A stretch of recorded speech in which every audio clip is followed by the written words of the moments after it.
our 100th show. Wow. When we started this on January 5th, we had no idea how the world would change between the first show and the 100th show. And yet, here we are. It's just amazing.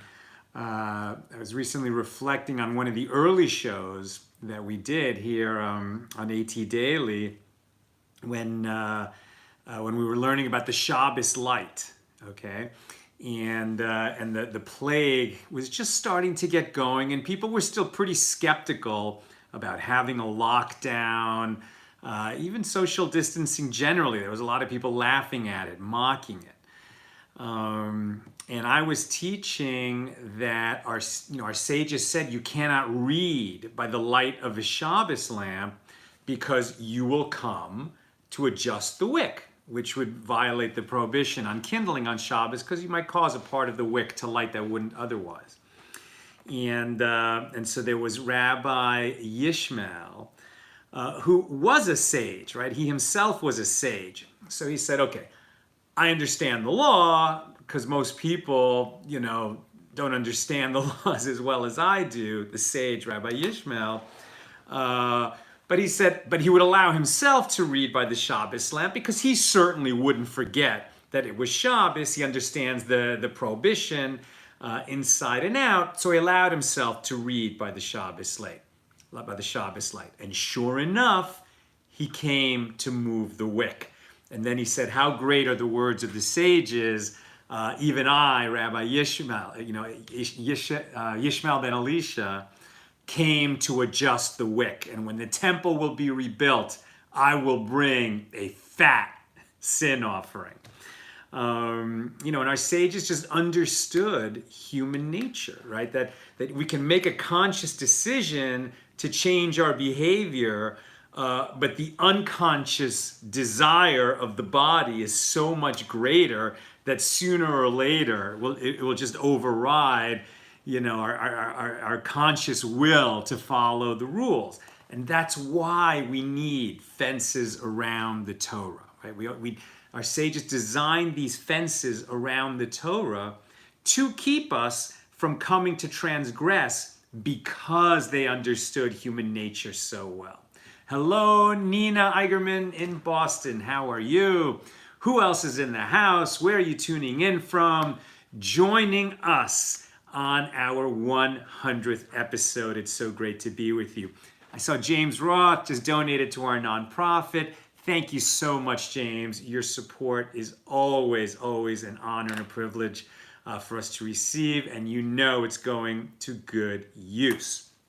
My friends, our learning is not just a benefit to ourselves, but those who study Torah together, especially in a time of enforced distancing, we are builders, right? We are building peace in the world. We are building healing into the world.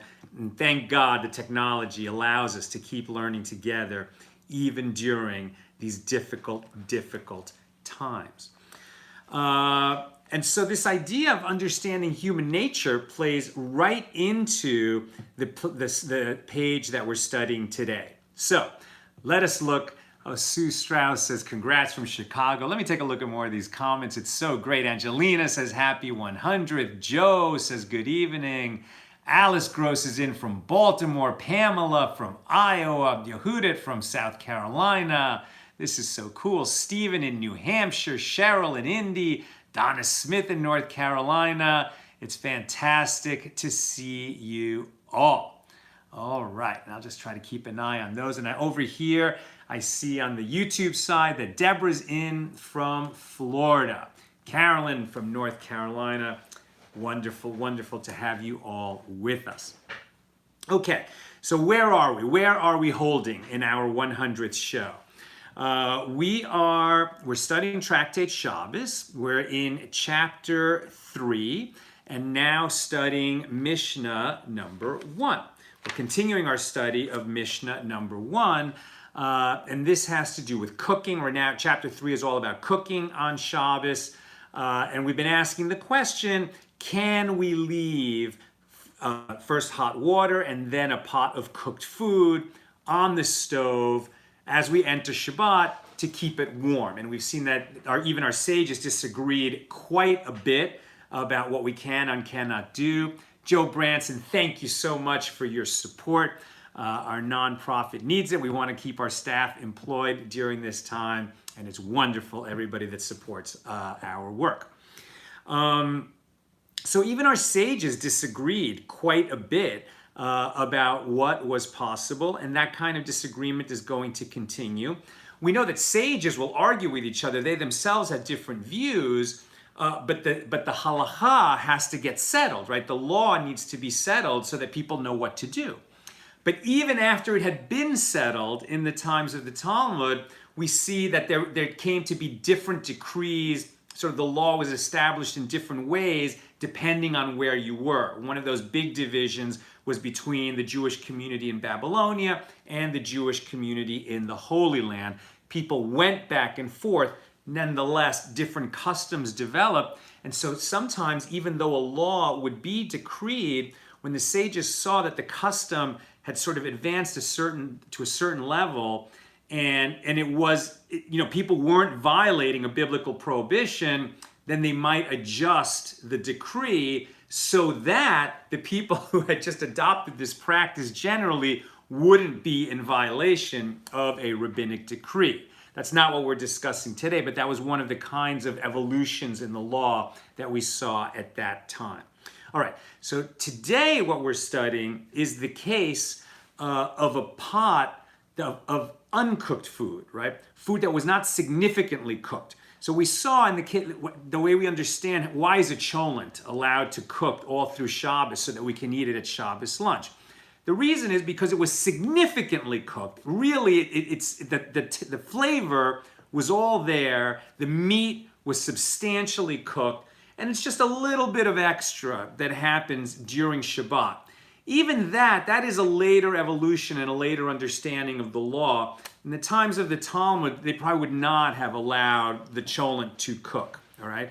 But basically, the idea is it's already cooked, it's significantly cooked, so we're not violating the prohibition on cooking during Shabbos, and a person is not going to come to stir the coals under that wood or coal or other slow fuel burning stove, so he won't stir the coals and thereby violate the prohibition on kindling during Shabbos. Okay, that's where we were yesterday. Now we're looking at the case of a pot of food that was not significantly cooked, and the person meant to cook it Friday afternoon and then take it off, right? He's thinking, let's say, about the Saturday night meal after Shabbat ends, right? So his plan is to start this cooking while he's doing all the other cooking to get ready for Shabbos, and then he's going to take that pot off the stove. When he places the pot on the stove on Friday afternoon, knowing that if he were to leave it, right, cooking into Shabbos, it would be cooking during Shabbos. He's not permitted to do that. So his intent, okay, I see what you said, James. I'll come back to that. His intent is to remove the pot from the stove before Shabbat begins. You got it? His intent is to remove the pot before Shabbat begins. So at the time that he places the pot on the stove on Friday afternoon, he is not intending to do any cooking during Shabbos. He just wanted to do a little cooking that afternoon and then remove the pot from the stove. Let's say leave it aside and then finish the cooking Saturday night.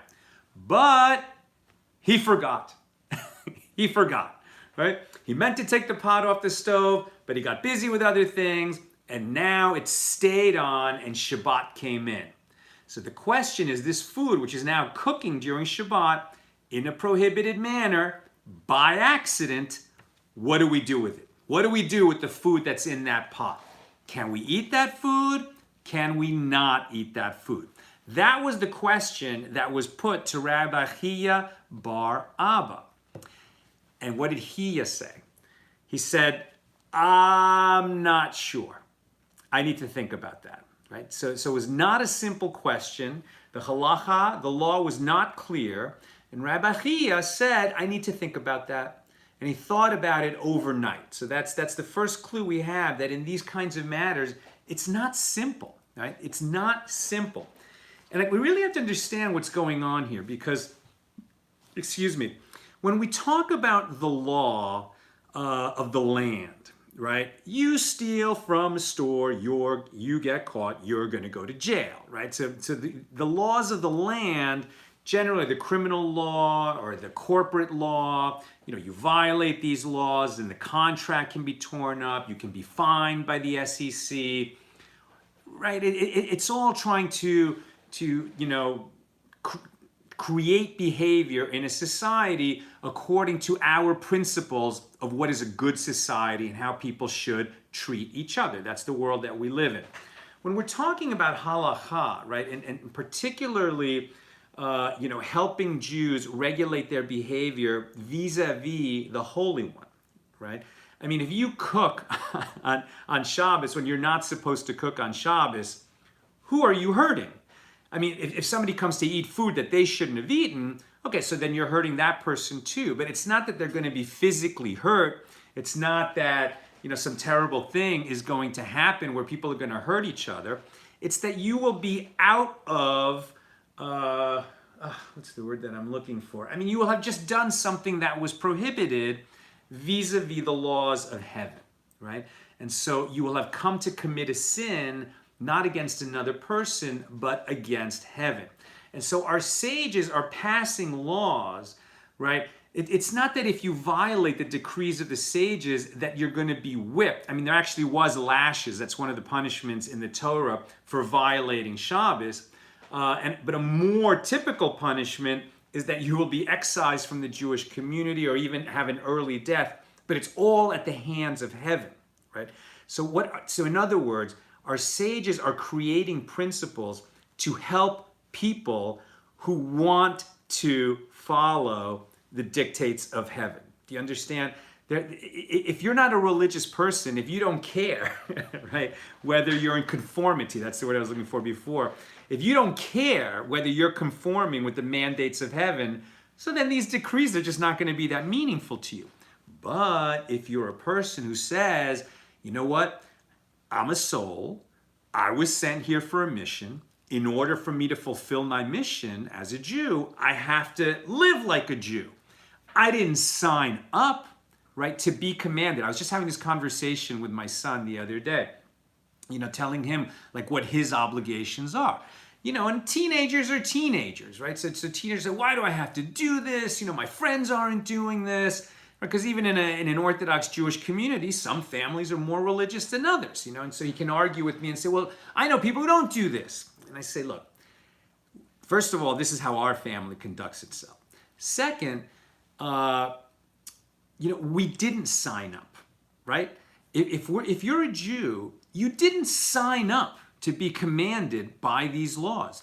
Your ancestors did, right? Our ancestors thousands of years ago stood at Mount Sinai and they said, right, we will do and then we will understand. They said, we believe in God who just freed us from Egypt and parted the Red Sea for us. And we believe in our leader, Moses, appointed by God to be our leader. And so, okay, God, whatever you say, we're going to do. They said that. We didn't say that, right? We were born into this. We didn't sign on the dotted line. But we are commanded. That's what it means to be a Jew, right? We didn't sign up, but we are commanded. So, in a sense, we do sign up because a person can submit to this covenant or not. I mean, a person can go out and just say, you know what, it doesn't mean enough to me. I'm just going to do whatever I'm going to do. I'm going to eat what I want, when I want, where I want, and I'm not going to follow these laws because I didn't agree to be bound by them. That's a choice that a person can make. But one must understand that to be a Jew is to be bound by these laws. And so then the question becomes, okay, how hard am I going to work to stay within these bounds? And our sages, in creating these decrees, which are a fence around the biblical prohibitions, they're helping us. They're there to help us, not to impose on us, but to keep us safe from violating these commands. Okay, so the question now is, the person who put the pot on, meaning to take it off before Shabbat began, but he forgot. That's the first case. The second case is he put the pot on the stove, meaning to take it off before Shabbat began, but as it got closer to Shabbat, he remembered, you know what, I need to take that pot off. I'm just going to leave it on, right? So at the time that he put the pot on the stove, he intended to take it off. He was not intending to make a sin, to violate the law and cook during Shabbat. So at the time that the pot was placed, no problem. Now there's two different cases. One, he forgot to take off the pot from the stove on time. And the second case, he decided to leave it on. That is a violation. So now the question is, in both cases, whether just because he forgot or he remembered and then chose to leave it on, food got cooked in a prohibited manner during Shabbat. What are we going to do about it? So Rabbah and Rav Yosef are going to look at this case and be lenient. Their analysis is going to be based on the fact that at the time he put the pot on the stove, his intention was valid. He did not intend to violate any laws. He was going to take the pot off before Shabbat came in. He wasn't going to do any prohibited cooking during Shabbat, right? That's because of that, because he didn't do anything wrong, they're going to say, okay, so the food came to be cooked, but that was not his will. In the first case, it certainly was not his will, so the food can be eaten, even during Shabbat. In the second case, he did choose to leave the pot on the stove, but that was not an action. It was an omission. To put a pot on the stove is an action. To just leave it there, he didn't do anything, right? He didn't do anything. So distinction is made with this sin of omission, right? And it's a whole other case, and I haven't studied it today, but I'm pretty sure, like, if you see a person drowning, morally, of course, you have to save him. But what if you don't? What if you walk by and you don't save the person from drowning? Is it murder? Is it even a negligent homicide? That's a much tougher case, and it needs to be studied at another time. But what I'm illustrating here is that there's a difference between an action and an inaction, right? Inaction is much harder to quantify as a sin. And so for that reason, in both cases, Rabbah and Rav Yosef view this leniently. And the reason they permit themselves to view it leniently is because when Rabbi Hiya said, let me think about that overnight, and then he said, okay, if the person... So Rabbi Hiya's outcome, the way he looked at those two cases is, if the person left the pot on the stove unwittingly, he just forgot, then the food can be eaten. But if he had that moment of remembering late Friday afternoon, oh, I should take the pot off the stove, and chose to leave it on the stove, so then that can't be eaten. But then he added this little comment, and he says, when Rabbi Hiya gave his decree, he said, the next day he emerged and publicly taught them the following halakha. With regard to one who cooks on Shabbat, if he did so unwittingly, he may eat it. And if he cooked intentionally, he may not eat it. And the halakha is no different. There's no difference between this decree that he just made and the halakha. And that was an unusual comment. Like, what did he mean by that? He just said what it is. The rule is, if you did it unintentionally, you can eat it on Shabbat. And if you did it intentionally, you can't. Why did he say, and the halakha is no different? What did that mean? And that was this invitation for Rabbah and Rav Yosef to step in and say, no, the reason it's no different is because it actually, in both cases, the food should be permitted to be eaten because there was no action taken that was prohibited. The only action he did is he put the pot on the stove with an intention to take it off the stove, and then that didn't result. In one case, because he forgot. In the other case, because he remembered, but then just chose to leave it there. So they would permit. But then Rav Nachman Bar Yitzchak comes along and he says, we cannot let that ruling stand. Why? Because human nature.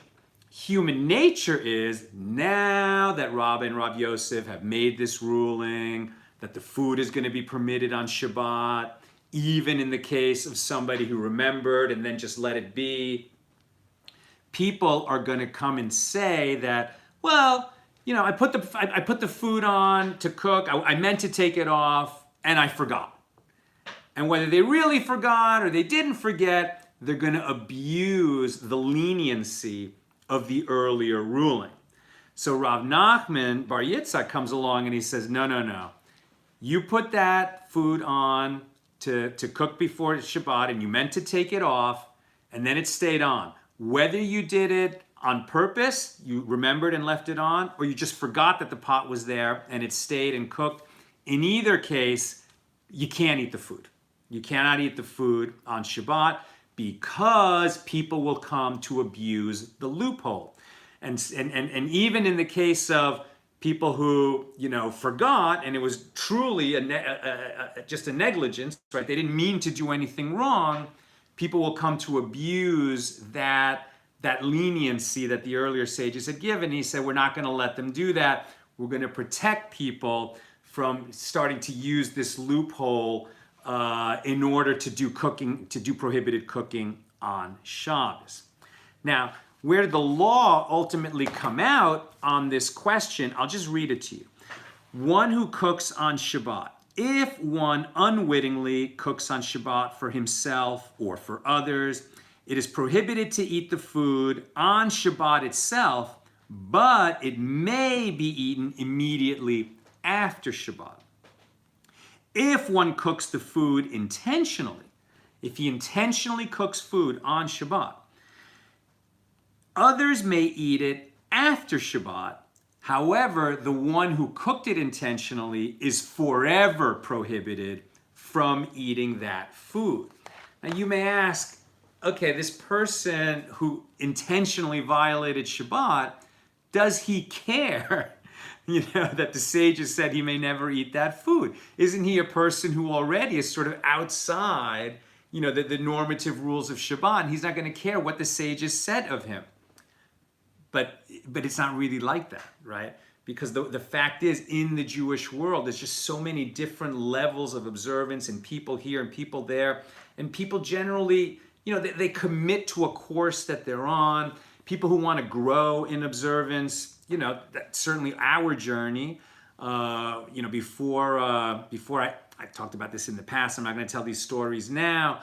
But before I had that very powerful shared death experience at my grandmother's bedside, I was just completely disconnected from Jewish law and observance. And then I reconnected and started learning.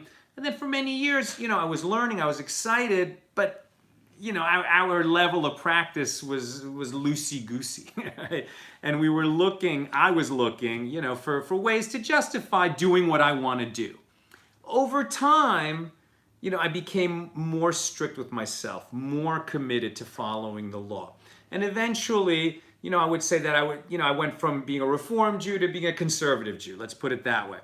And then eventually, things kept changing. And at a certain point, I had transitioned from being a conservative Jew to being an Orthodox Jew. However, you should know that sort of that continuum, Reform, Conservative, Orthodox, it's not really about how punctilious you are with the law.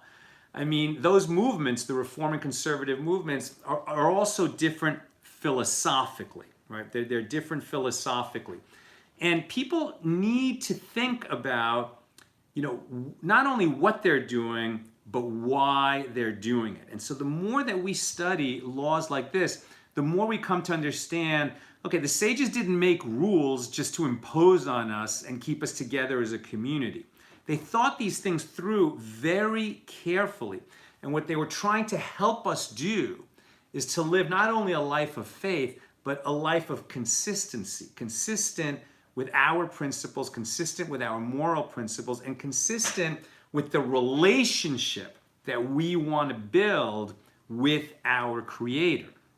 I was just studying with my good friend Kurt yesterday, and we've been studying together for 10 years. We get together once a month.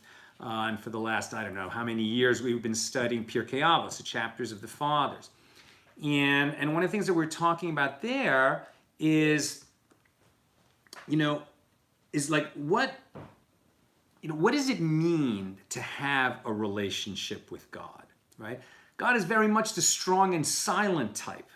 So if I keep talking to God and I keep following these laws, am I rewarded for it, right? Is it just that, okay, when I die, I will have increased my odds of having a good outcome, right? When I transition to the next world, the world of souls, am I going to a better place in heaven because I follow these laws? Am I going to escape, Gehenna and the purification of the soul that one needs for one's sins there?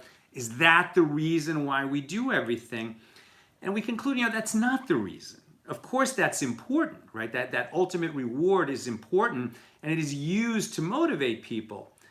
But at least for me, what really motivates me is that when I study these laws and when I do mitzvahs, it pulls me closer into that relationship, right? And I feel like God is in my life and I'm in God's life, as it were.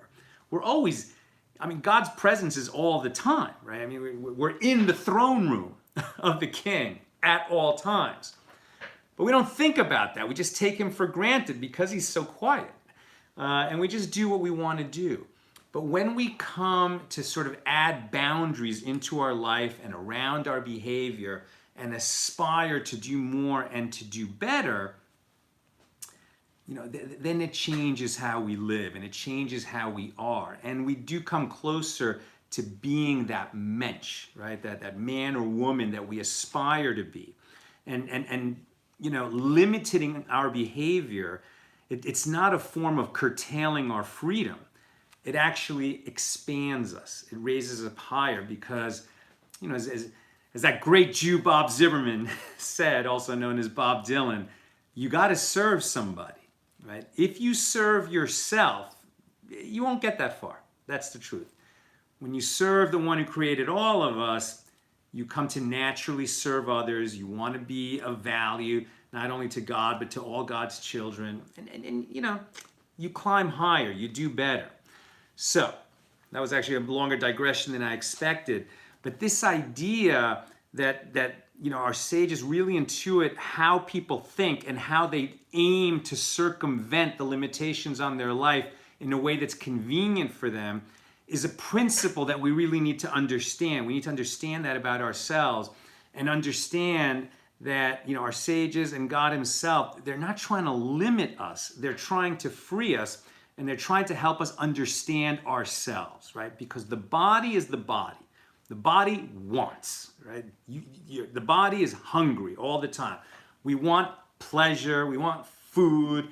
If we don't impose on the body, we'll get fat. We'll get dissolute. We'll come to sin. We'll come to do all kinds of wrong, right? And to establish rules for ourselves and make us. To limit ourselves is to free us. I guess that's as simply as I can put it. All right. And so, as we see, the halacha was set, even back then, it's a little different in modern times. The original question was, can you eat it on Shabbat if you unintentionally cooked it on Shabbat? And the answer was, at least in some places, yes.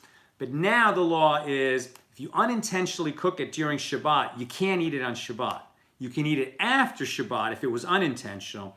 And if it was an intentional cooking on Shabbat, you can't eat it at all. You can give it to other people, but you yourself cannot eat it. That's the end of the first Mishnah of chapter 3. That brings us to the second Mishnah. And it's a short one, and its discussion is pretty short. So we'll just introduce it here.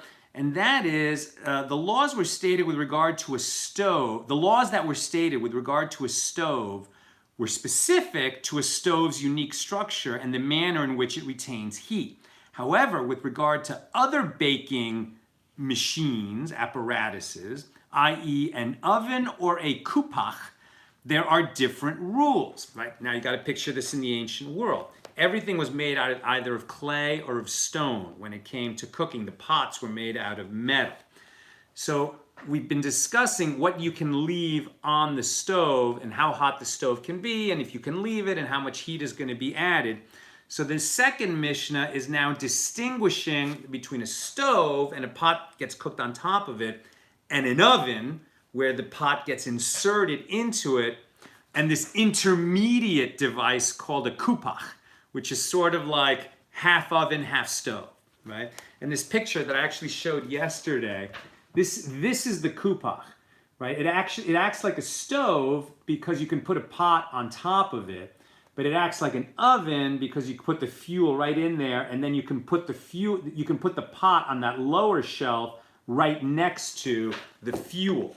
So with regard to these, an oven that they lit, even with straw or rakings, one may neither place a pot on top of it nor inside of it on Shabbat, right? So we saw that with the stove, if you just heated it up on Friday afternoon with reeds or rakings, that fuel for sure is dead. So whatever residual warmth there is on the stove, it can be used during Shabbat. Beis Shammai disagree with Beis Hillel, how much you can use it, whether it's just water or water and cooked food, whether you can just take it off that device because you left it on when Shabbat began, or whether you can actually return it to the stove. But when it comes to the oven, even if it was heated with these fast-burning reeds or rakings, you cannot use it at all on Shabbat. And then with the kupach, let's just read it. Whereas a kupach that was lit with straw rakings, its legal status is like that of a stove, and one is permitted to place a pot atop it on Shabbat. But if it were lit with pomace or with wood, slow-burning fuel, then its legal status is like that of an oven, and it is prohibited to place a pot on top of it on Shabbat. So the sort of, in terms of its ability to retain heat and to transfer heat, the stove is the least, then the kupach, and then the oven. The oven retains the most heat. The kupach is halfway between the stove and the oven. An oven, even with rakings, we may not place a pot on it or in it. But with the kupach, if it's heated up with rakings, it acts like a stove. If it's heated with slow-burning fuel, it acts like an oven. So that's our discussion of Mishnah number 2. And tomorrow we're actually going to move on and discuss Mishnah number 3. It's at the end of this page 38 in Tractate Shabbos. Did I mention we're on page 38? So tomorrow, with God's help, we'll continue that third Mishnah, which has to do with cooking particular foods as Shabbat is coming in, particularly eggs. Eggs are much on people's minds these days because you're not always sure that you're going to get more eggs. So I don't know, people are hoarding eggs, but they're being careful with their eggs. So we'll be talking about eggs, God willing, tomorrow, Mishnah 3 of chapter 3, and then we'll continue with page 39. Tomorrow night, we're back into the festival, right? So it's 7th and 8th day Pesach. That begins tomorrow night, Tuesday night. Now I'm going to scan the comments. Let me see if there's questions or comments that I can answer so that I can be of use to you guys. Let's see. I thought I saw some longer comments. What do we got here? Edberg, what if you don't know how to swim or there's no way to safely save the person drowning without you dying yourself? Well, then for sure you don't have to do anything. You do not have to risk your life to save another life. That is not an obligation.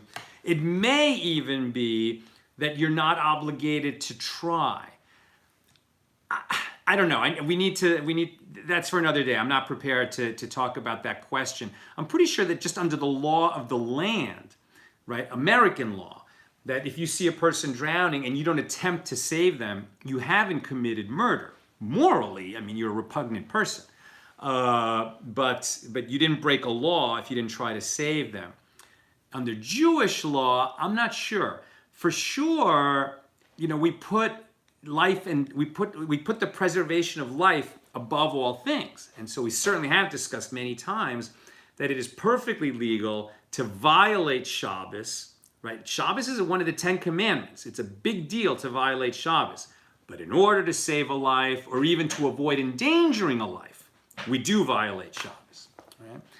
Okay, and was there another one? I thought there was a longer comment. How did all these cooking rules set them free? Says Steph Holland.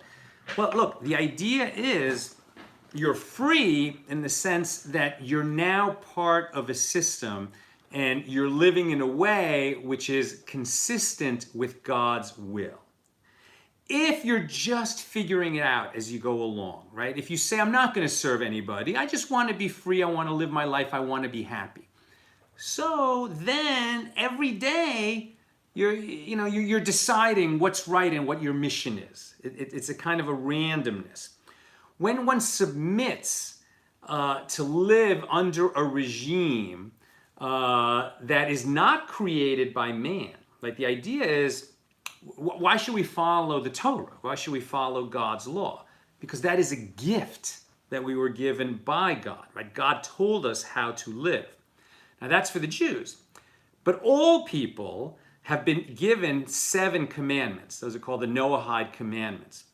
And when one seeks to live a life consistent with those commandments, it's not, it's not limiting. It's not a form of imprisonment. It is a form of freedom to say, okay, of all the systems that I could live under, I want to live under the system that was given to me by my Creator. I guess it's the same thing. If imagine a teenager, who's just living in a constant state of rebellion. They need to do that. It's important for children to break free and to assert their independence, right? They need to do that. But ultimately, once they sort of go through that period, they realize, okay, well, you know what? Am I going to just live in a state of chaos, or am I going to live under an organized system? Okay, now if I'm going to say I need to live under an organized system, it's much less stressful. What system am I going to choose? Am I just going to make it up from scratch, or am I going to try to submit to a system, that has evolved over many, many years, so that I can do it right? Because there's so much wisdom in it. Now, once you say, well, I want to live under a system that's highly evolved and has wisdom in it, well then, what more evolved system could you choose than to submit to the laws that were given to us by our Creator, who understands much better than we do what this world is all about. And these laws, there's just nothing random about them. Now, all this obviously presupposes that you believe that the Torah is the revealed truth from God, right? God gave us these laws. We didn't make them up in the desert, right? To say that at some point this was all just written down and then later people came to accept it as God's word, a lot of people like to say that because they're skeptical. If you really think that through, it doesn't make sense. Right? It would mean that at some point there was a generation of parents who lied to their children and said, yeah, this was revealed.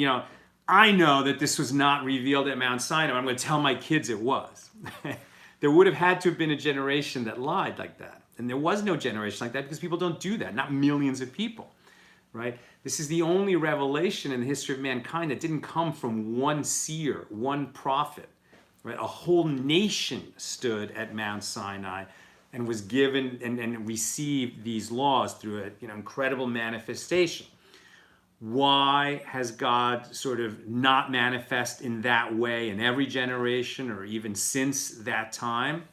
Well, that's God's business to know. But if he did manifest that way in every generation, then would we really have free will? Would we have the choice to submit to these laws? We'd be overwhelmed by them, and then we wouldn't be bringing ourselves, right? When we submit to these laws, it's actually a form of an offering that we can give to God. It's a gift that we give to God.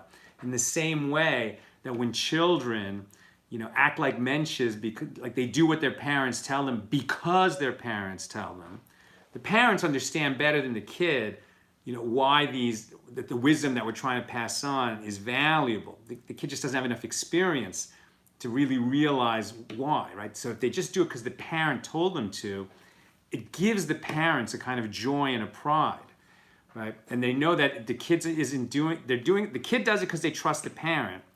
But the parent knows that in trusting, right, when my child trusts me to follow the wisdom that I've given to him, it's gratifying to me that he trusted me and that he's following what I'm telling him to do.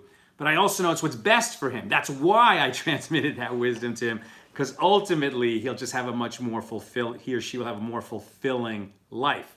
And what more could we want for our children than to have a meaningful and fulfilling life? That is what I've got for us today. I don't think I saw any more comments or questions come in. And so there we are. All right, my pals. Hope to see you tomorrow afternoon while we're getting ready for 7th and 8th day Passover to come in for us. All the best. Sending you lots of love from LA.